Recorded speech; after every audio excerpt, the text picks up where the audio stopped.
the Australians are looking for, just keeping that even.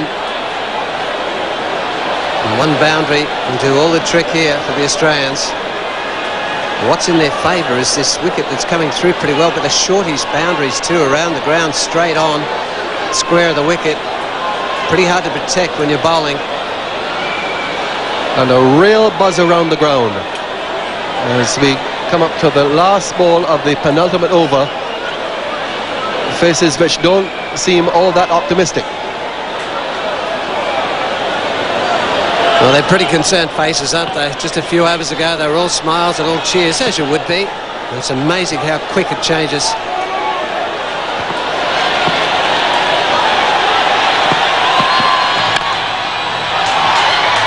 Take the run and be satisfied with the run. I don't know where the crowd's coming onto the field. They think the match is over. There's no question that it isn't. There's a real invasion of the ground here now, and they've snatched the stumps out of the ground. They've gone away with them. There's a lad who's got one moving across towards the boundary. There's another one who snatched a stump, and this is absolute chaos here. The security forces were not prepared for this in any way. In fact, they were in front of the members' pavilion. The stumps have gone. It's getting dark here already at Border. They invaded the ground thinking the match was over. It wasn't, and the security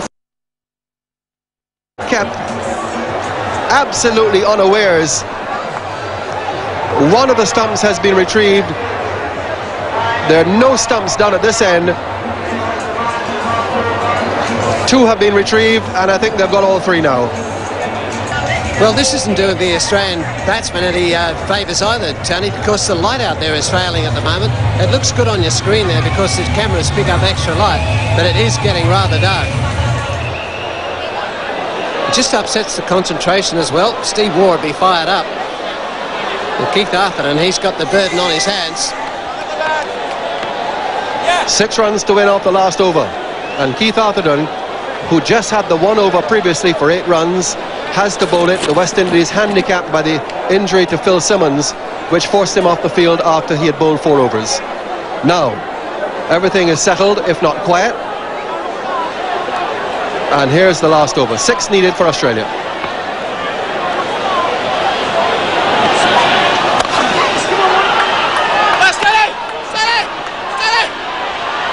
Return comes to the bowler's end, and he drops it. Hard return, high to the left. Sherwin Campbell and Stuart Williams running towards the ball. Williams finally picking it up, and a fast return but wide, and his fellow Nibishan couldn't pull it in. Well, one good return would have been a couple of metres short there, and that's what pressure does. Put it on the fielder, and the fielder crumbled.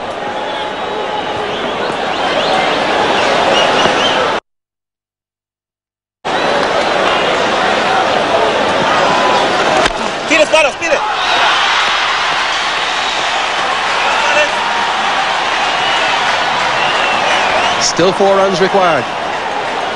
4 balls to bowl.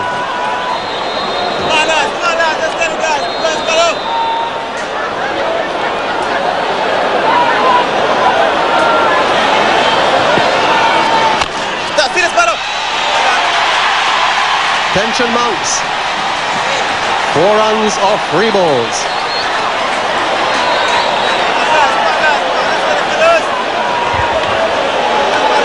Tension etched on the face of Jimmy Adams, captain in the West Indies for the first time today.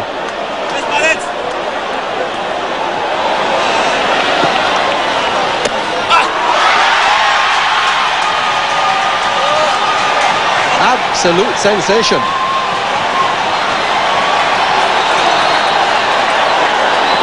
Now the faces are smiling. Now there's optimism. Well, that one was there for the picking. There is a man there, about 45, but just get a bat on that. And that runs away for 4. So the nerves telling all round. And pressure right back on the batsman here, Steve Waugh. Just regrouping himself.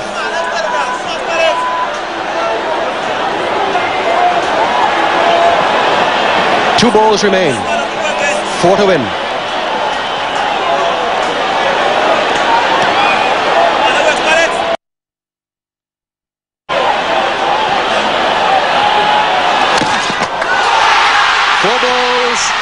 4 runs off the last ball.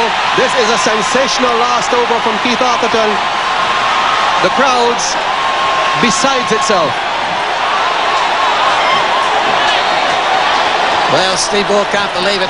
It's getting annoyed with himself. Frustration coming in here. One delivery. Courtney Walsh comes up to lend his experience as we watch Steve Waugh trying to bang a ball through the onside. Ridley Jacobs very alert.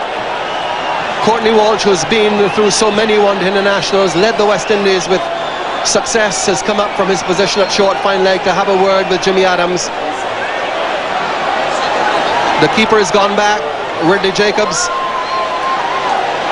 There's tension all around the ground. The police now begin to do what they should have done an over ago and start to encircle the ground. In the meantime, Jimmy Adams only has one thing on his mind: preventing Australia from getting a boundary of this last ball.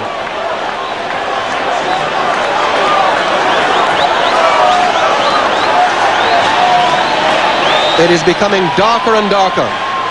We're waiting for the last ball of this quite remarkable match. Steve Waugh needs to hit it for at least 4. Keith Arthurton needs to pin him down to less than that. Everything hinges on this. The series is level at 2-all. Here's the last ball.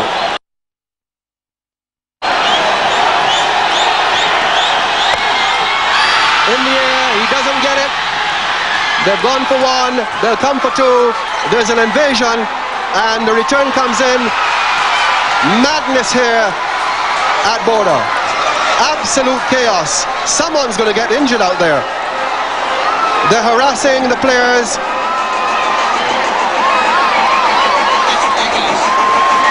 This is dangerous now for the players in the middle. Somebody snatched a bat. The police are out there surrounding Steve Waugh. He's been jostled and pushed. He's in the middle. Merv Dillon is out there with him. This is absolute chaos. It has happened over and over and over here in the Caribbean. Nothing has been done about it, and it's happened here again. One of these days, a player is going to get seriously injured in the melee. It happened before, just an over before. The warnings were there. Absolutely nothing done to control the crowd in their excitement.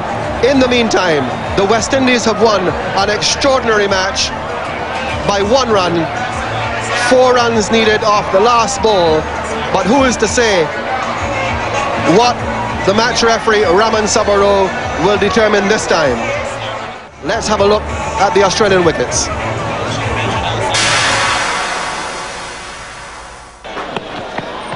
Leg side in the air and out. Jimmy Adams takes the catch, and Mr. Waugh, you are out.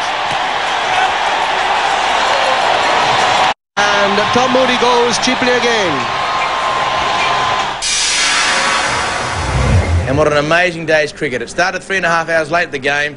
It started at 1 o'clock, 30 overs each side, and we thought we were in for a meandering game of cricket towards the end. But what an amazing last over, and we don't know the result. It's nearly an hour since the last ball was bowled, and with me the match referee Raman Sabaro. Raman, an amazing day. Before we get to it, what is the actual result of the match? Well, we've decided now that the match has been tied. The two sides tied the match, and therefore they'll go to Barbados on Saturday and Sunday, all square. It was a chaotic finish, as I think everyone will have seen. Well, talking about the chaotic finish, we'll take you through the last ball. With 1 ball to go, Australia needed 3 to tie and 4 to win. Take us through the last delivery, Raman.